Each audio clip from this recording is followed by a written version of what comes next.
Hey everybody, this is Josh Runquist here for the Heavy Debriefings YouTube channel, here for another edition of Out Today and What I Missed, this time for March 7th, 2024. We got 30 brand new albums that we're covering this week. Yeah, I know I said I was trying to cut it off at 20, but this week there was just so many good albums and I didn't want some of these to get lost in the shuffle. So we have 11 brand new albums that are coming out today, and the rest are stuff that I've missed along the way, so why don't we just get into it. First up, we have Balance Breach with Save Our Souls. This is the third album from this Finnish metalcore band, and I really enjoy what they're doing here. I find it as soothing as I do mesmerizing. It's a delightful take on the genre, which doesn't get like super brutal metalcore. It doesn't go crazy with the djenty or breakdown elements that metalcore has been associated with in the latter parts of the 21st century so far, but it doesn't get overly poppy and much too catchy or anything like that. It's just this great balance of all of it. It gets a little proggy. It's got that metalcore sound. It's poppy. It's got all these great things to it. It's just this great flair of melody and harmony that I don't hear in a lot of other bands in the genre. And honestly, it might be my favorite metalcore album to come out of the year so far. It's done perfectly. Even if you don't like the genre, I think there's something about this album and this band that you would find quite intriguing. This is how you do metalcore, folks.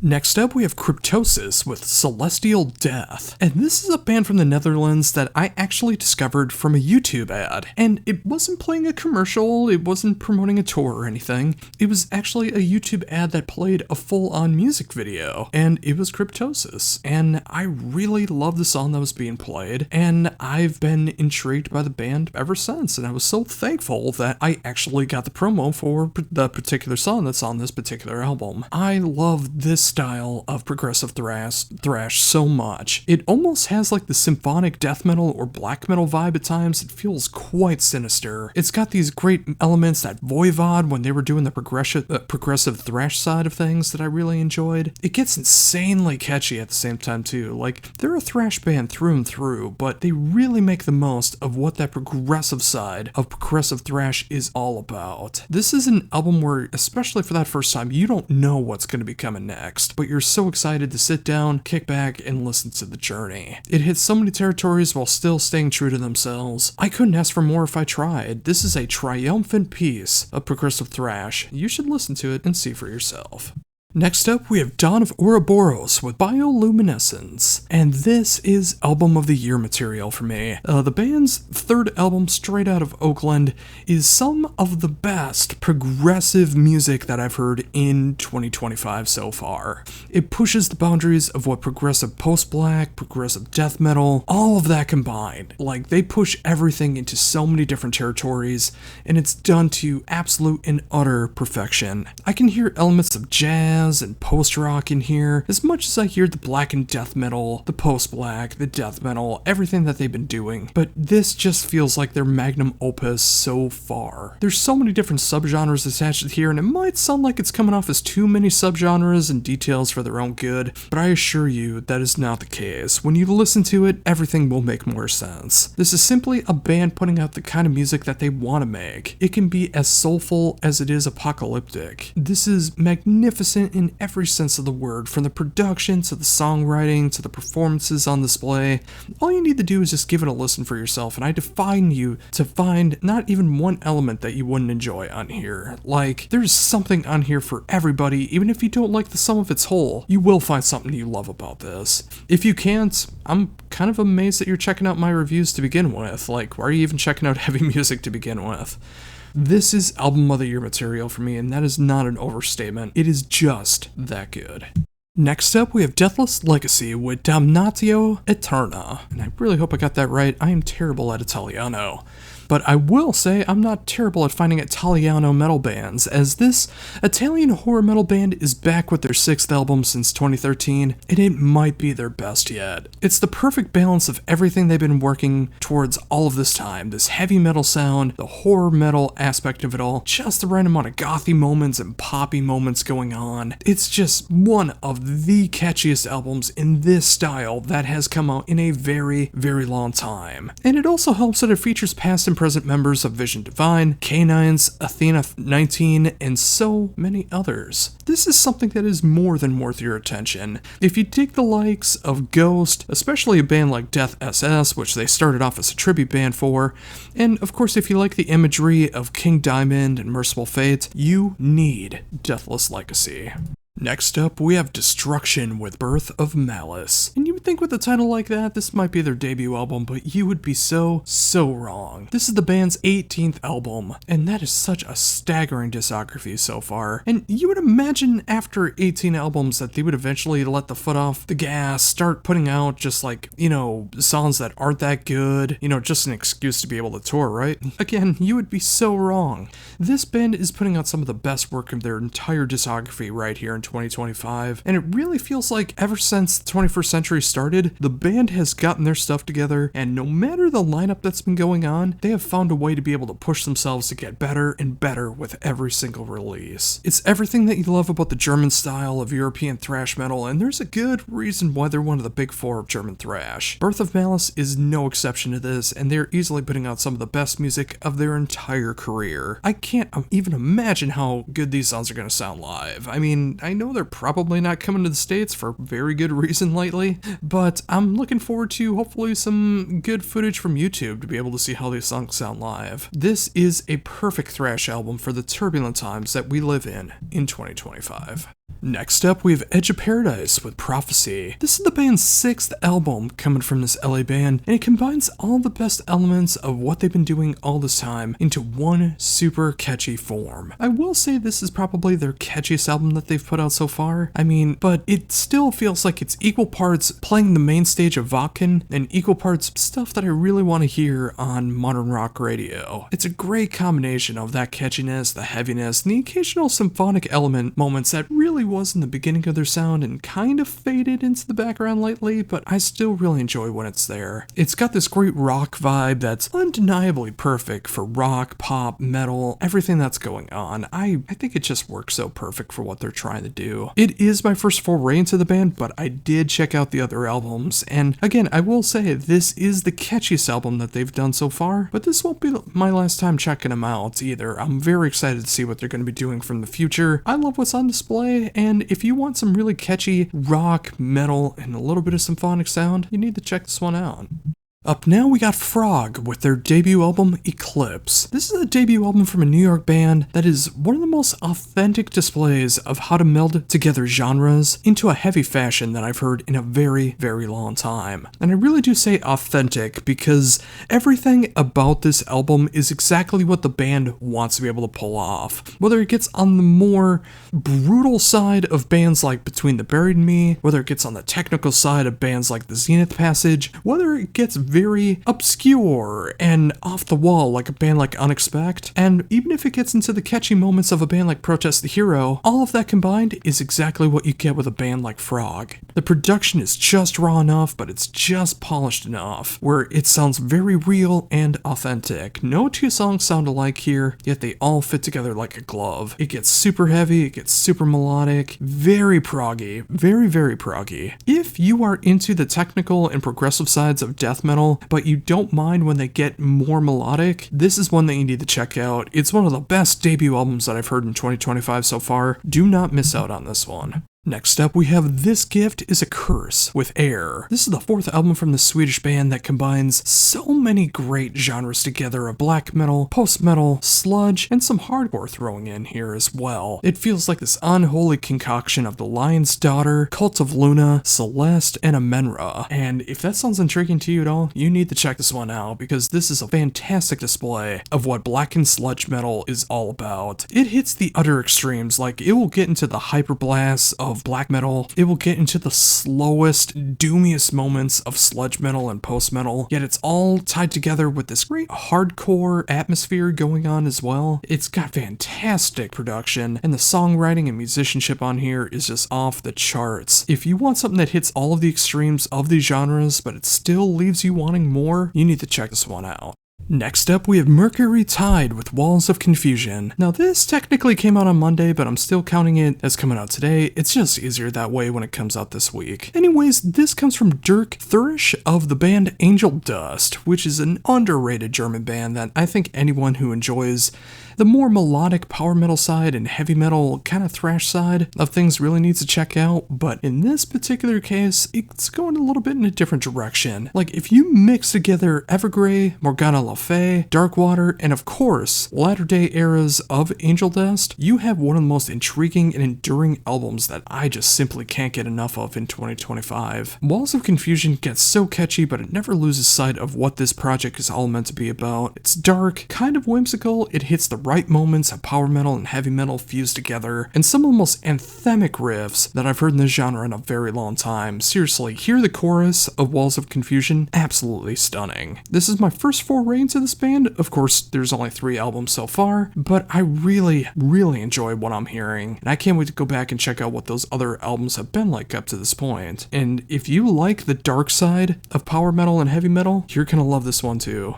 And of course, make sure to go check out Angel Dust as well. Now we have Raging Speedhorn with Nightwolf, and this is a band that I've heard about since the beginning of the 21st century, but I've never given a chance, and I really don't understand why I never have, as this hits so many things that I love. It's a great mix of rock and metal and punk and hardcore, all thrown in together. Like, it feels like a grand mix of Torch, Soylent Green, Red Fang, and I Hate God. And especially on this particular album, it gets a little cheeky. I mean, it kind of references Teen Wolf throughout the entire album. How can you not appreciate something like that? I mean, if you want something that's a bit more on that cheeky side, but still never loses momentum of what the rock, metal, punk, hardcore sound can sound like all conglomerized together, you need to check out Raging Speedhorn for yourself. And finally, for brand new stuff out today, we end things with Sculpture with Landkrieg. This is the 4th album of this band's career, my first foray into the band, but it is my kind of death metal. While it does sometimes get into the more hyper side of death metal with blast beats and all that kind of stuff, it always stays near and dear into the more mid-tempo side of things, like Bolt Thrower and its X-Fix, and my favorite era of Entombed. It's that 90s era of death metal where it didn't need to be brutal 100% of the time. It didn't need to be, showing off fretboard Olympics and all that kind of stuff. It's just technical enough not to be sloppy, and it's just balanced enough to feel authentic and original. It's just down and dirty Swedish death metal done to absolute perfection. It hits the extremes on both ends, and it's just the right amount without ever being overbearing. Not to mention those unexpected melodic moments that will hit you like a ton of bricks. If you like that straight up old school death metal sound, especially that Scandinavian Swedish sound, you will love Sculpture. Up now, for all the stuff that I've missed along the way, starting with Addicted, or Addicted CH if you're trying to find them online, with Time is Endless. This is the sophomore album from the Swiss band in 17 years, and it's another band that I'm hearing for the first time, but I'm loving everything that they're doing. It is such a great blend of melodic metal that is not afraid to get super heavy with the occasional growl, hitting into subgenres that you wouldn't necessarily expect. I mean, I hear Devin Townsend in this, I hear Glade Fold in this, I even hear Freedom Call in this. Like, it's just all under this umbrella of melodic metal, heavy metal, melodic rock, all thrown together to create such a killer band. And speaking of killer, that's exactly what this production style is, just showing off everybody in the right way. The songwriting is off the charts. This is the kind of album that you just kind of need to hear for yourself and fully understand that this is melodic metal. No matter your preference of metal, I think you're going to find something to dig here. And really, isn't that what all of this is all about? I love what I'm hearing, and if you check it out, you just might as well. Now we have Antagonizer with Edgelords from Hell, and this is exactly the kind of album that we need in 2025, no question. The sophomore album from this Florida trio is a perfect blend from the 80s that would have just pissed off the PMRC in every single way, and I am all here for it. Imagine this punk and metal mix that kind of feels like, at least to me, if Warlock mixed with Midnight, you will get Antagonizer. 13 songs, 32 minutes long, just enough to piss off the right-wing stuff. It's short and sweet, and it leaves you wanting more. I really can't add much more than that. You just need to check this out for yourself. It is absolutely killer. Next up, we have Avantasia with Here Be Dragons, and you're probably surprised that I'm covering it this week and not last week, especially considering that I did have the promo for this one and I've heard it for quite a bit of time. Well, I simply thought it was coming out this week, so I was a week off, and then when I finally saw it pop up, I was like, oh crap, I messed that up. But thankfully, there is the What I Missed section, and I'm glad I get to cover this one still. Now, when it comes to this album, there are a lot of people who have written this off because of songs like Creepshow, and I think that you've done yourself a huge disservice if you've done so. I will say right off the bat, this is not the best Avantasia album, but it combines the best of Avantasia into one album. You can get the super fast power metal that I love so very, very much. It has some pop rock elements like what you've heard in Creepshow, and it'll remind you of those latter-day Ed Guy albums that we all miss. And it's got those epic power metal tracks as well too that Avantasia really made their signature.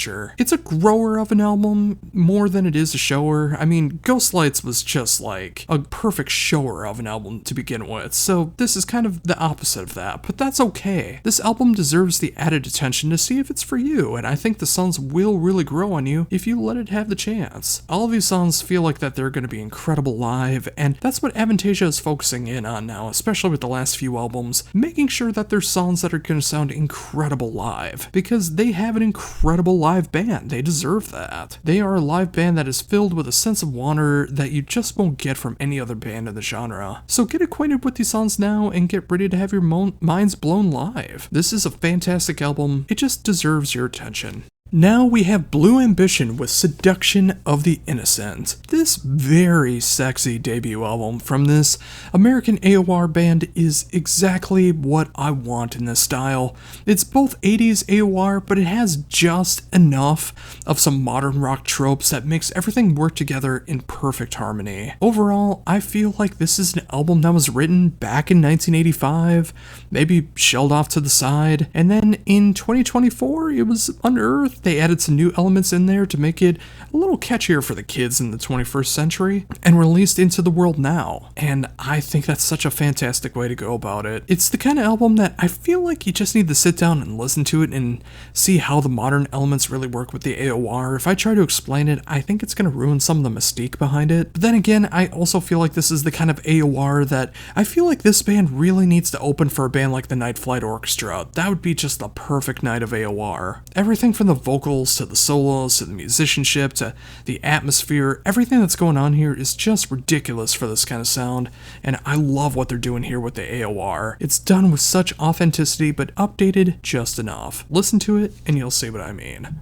Coming up next is, oh boy, I deeply apologize for pronouncing all of this wrong, as I do not speak French well, but I'm gonna try anyway. Ethmeb with Allo Babar et les Caramboleurs. I'm so sorry for butchering that beyond belief, but I do want to talk about this one as it is one of the best prog albums of 2025. I can't really explain what this really sounds like. I mean, it is like epic, progressive, power death metal all thrown into one. So kind of think like if Mike Patton joined Strappy Young Lad and the label wanted them to make a progressive power metal album that's in French, that's this album. And it's done in two forms. One where all the tracks are separated, and then there's the true version of it as well, where the tracks are combined into their truest and most cult form, where they come in at 11 minutes and 11 seconds, 22 minutes and 22 seconds, and 33 minutes and 33 seconds, all coming in at a blistering 66 minutes and 66 seconds. It's quirky, silly, brutal, epic, and intense all at the same time. It's an absolute mind screw, and it's quite hard to comprehend at first, but if you give it time, it all unlocks and it becomes such a rewarding experience. This is the most progressive, and I do mean in the true meaning of the word, progressive album that I've heard in years. Just put it on and you'll be blown away.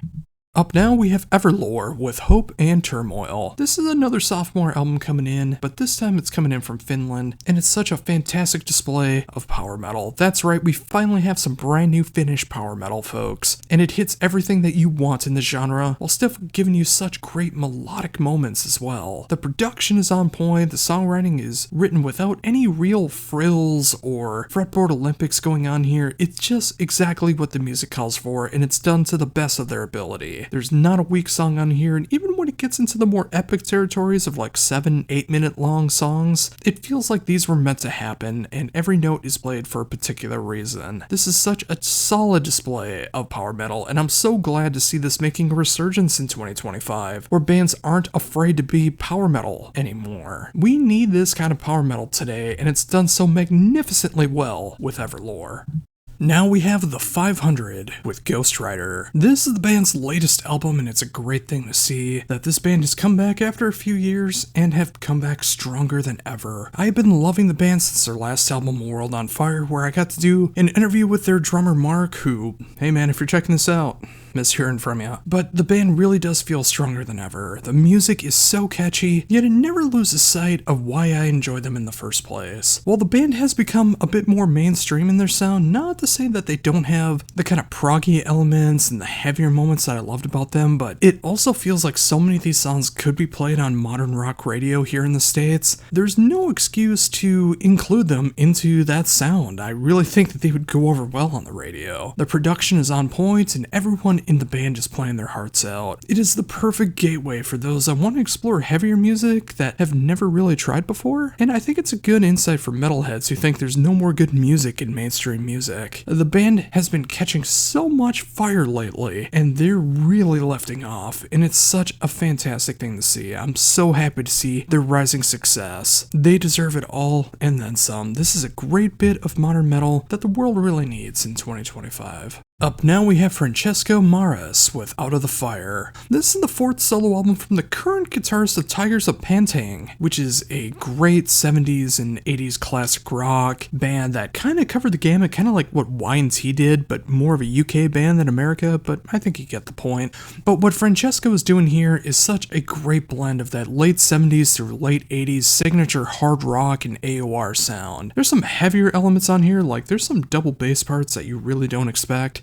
There's some poppier, more mainstream moments that happen on occasion, and of course that sexy, bluesy stuff that they have done so very, very well over the years. It's so well-rounded and enjoyable from start to finish. This feels like such a fitting love letter to that era of rock, and it's all done with such an authenticity that's hard to describe until you hear it, and it's like, oh yeah, I get it. It's an excellent production style, and the songwriting is in top form. This is really for anyone that loves that near and dear 70s and 80s AOR style, but done in 2025. Give this one a proper listen and enjoy. Up now we have Frightful with What Lies Ahead. This is a sophomore album from this Polish death metal band that really mixes together the best of death thrash all into one album. It's Asphyx, Vader, and Bloodbath all rolled into one. The production is just raw enough, really given that early day 90s sound, but it does have that late 90s, early 2000s style of death thrash all throughout this thing. It's 8 songs, almost 40 minutes long. It feels like the perfect length to get everything across, and it still will leave you wanting more. If you love death thrash, and I know I do, especially if you love the styles of Asphyx, Vader, and Bloodbath, you're gonna want to check this one out.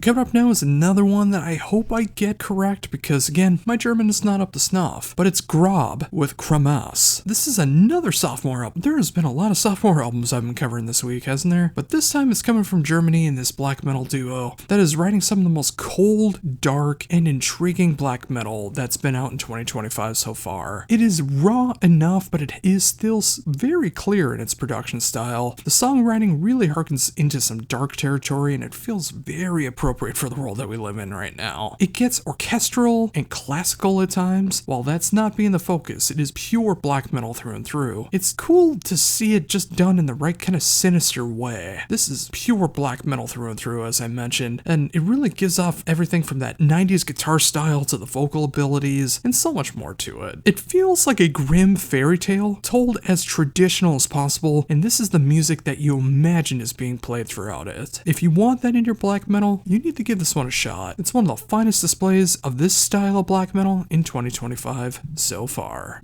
Now we have Grave Cloud with A Tear in the Veil, another debut album coming out now, and wouldn't you know it, it's another German duo, but this time it's going into the symphonic and melodeath realms. Like, this feels like a grand conglomeration of Amon Amarth, Fractal Gates, and symphonic metal all rolled into one. It's a very intriguing mix, and now that it's been done, I feel like it's been done so very, very well. I hope other bands start to incorporate this kind of style into the melodeath, where you can have things be as heavy and as catchy as Amon Amarth, you can have things as atmospheric and esoteric as Fractal Gates sometimes gets into, but having that symphonic sound behind all of it, it just works so very, very well. The levels of heavy and catchiness and orchestration on display here is going to be so hard to top this year, not just in this genre, but in all genres of heavy music. This easily took me by surprise, and if you give it a shot, I think it might for you as well.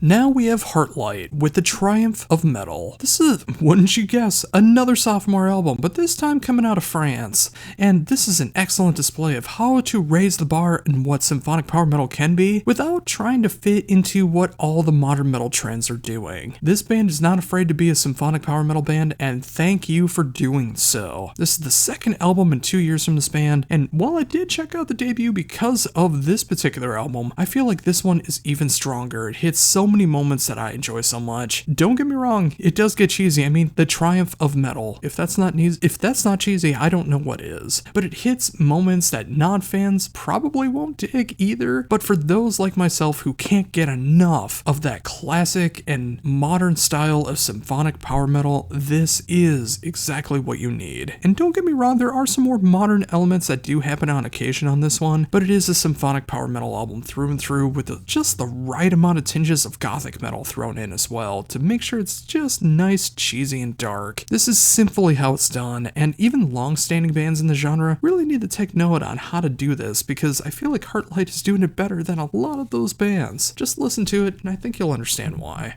Now we got another French band here with the name of Norwalk with Psycho Mirror. This is the band's sophomore album, and it's their first in 14 years. But it's great to see in that time they have a new lineup and the band feels stronger than they ever did. While this is my first foray into the band, I did check out the previous album, but I like what they're doing here in 2025 even more. It gets all into the right kinds of power thrash that I love so very, very much. It gets so nice and heavy, but it has so many great melodies and harmonies mixed into all of it. Musically, imagine a mix of like Sanctuary, Watchtower, and yes, unfortunately, Iced Earth, to create a sound that just hits as hard now in 2025 as it would have almost 40 years ago when bands like Sanctuary were really making power thrash what it is now. This is a spectacular release for the genre, and I can only hope this will signal more bands to do the same. It's been coming in hot over the last several months, and I really want to see that continue. Up now we have Oversize with Vital Signs. You know, with all the funeral doom and grindcore and epic power metal that I cover from week to week, sometimes it just feels really nice to put on an album that's a bit more relaxed and dreamy compared to all of that. And that's exactly what Oversize delivers here with their debut LP. This English band has combined elements of bands from that 90s alternative metal sound of like Deftones and Hum, and even the more ethereal side of Torch to create a sound that feels so deep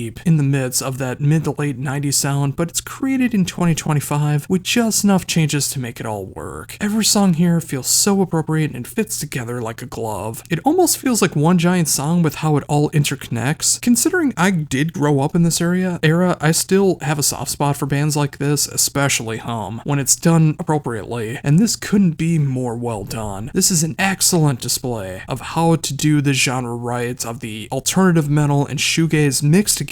If you miss bands like this, go check this one out now. Up now we have the 12th album from this long-running German band known as Pink Turns Blue with Black Swan. And if you haven't noticed, I've really been getting into the goth rock, post-punk, dark wave stuff lately, and I've never heard this band before, but I really enjoy what I'm hearing here. It's simple, danceable, and easy to cry to, which is all that you want in this style. It brings back those late 80s sounds, but it never loses sight of what's going on now in the world, which is probably why it hits so hard. The production is pure 80s, and the songwriting does everything that you want in this genre with pure ease, or at least it comes off that way. If you put this one after a long, stressful day and you feel like there's somewhere in life that can understand the pain that you're going through on a daily basis, well, that's something is Pink Turns Blue. If you dig the style and you've never heard this band before like I have, you are in for such a treat. Plus, you have 11 other albums to be able to explore, just like I'm going to be doing. Pick this one up if it's your bag, and you won't regret it. Next, we have Primrose Path with Ruminations. This is a debut album from an Aussie band that really took me by surprise and just left me gobsmacked. Seriously, like, this is progressive post-metal done in such a way that combines these great gothic and alternative moments that are going on as well.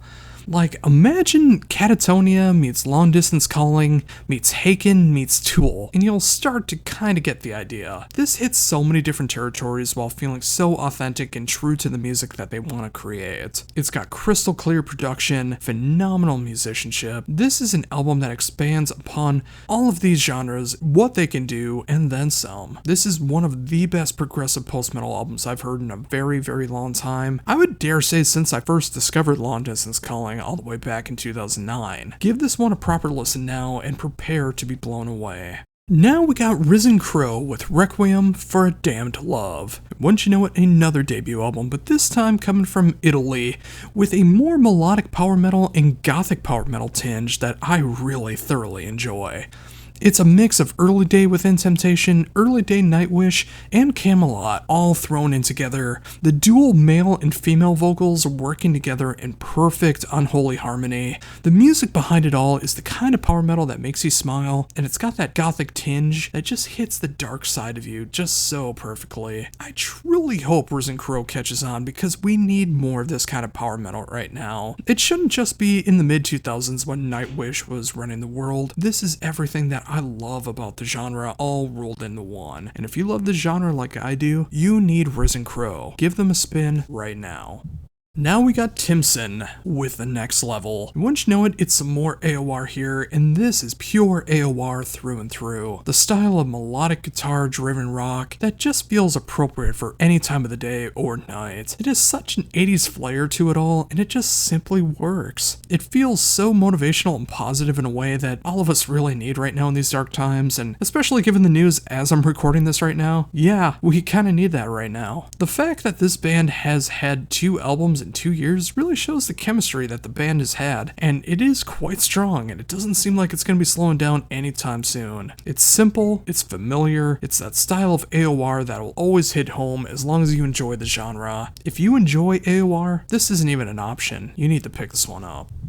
And finally, we end things with Void Fallen with the Rituals of Resilience. This is going to be something that's very familiar to my reviews, Finnish Melodeath, but it's done just different enough from the sophomore album of Void Fallen. This is a band that combines the best of melodic death metal, modern metal, and the right amount of symphonic elements to create something that's truly their own. Of course, you can hear elements of bands like Dark Tranquillity and Brimir throughout this, but they're still incorporating their own influences to make the music stand out amongst the rest. Every track on here is worth your attention, and it hits that style of metal death that can sound familiar, but it sounds so unique all on its own. This is the kind of band that deserves your love. Go check this one out if you are any kind of melodeath fan, and I think you'll find a new favorite band in this genre.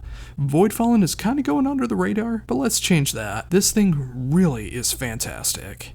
And there you go, folks, another edition of Out Today and What I Missed in the books. And now we have covered 190 albums so far in 2025. So what do you think? Did I cover some good albums this week? Did I not cover some good albums this week? Anything that you're interested in checking out? Anything that you're going to stay away from like the plague? Please let me know down below. And of course, come back next week when we cover March 14th, 2025 for Out Today and What I Missed. And until next week, for the Heavy Debriefings YouTube channel, this is Josh Runquist saying, embrace the skull.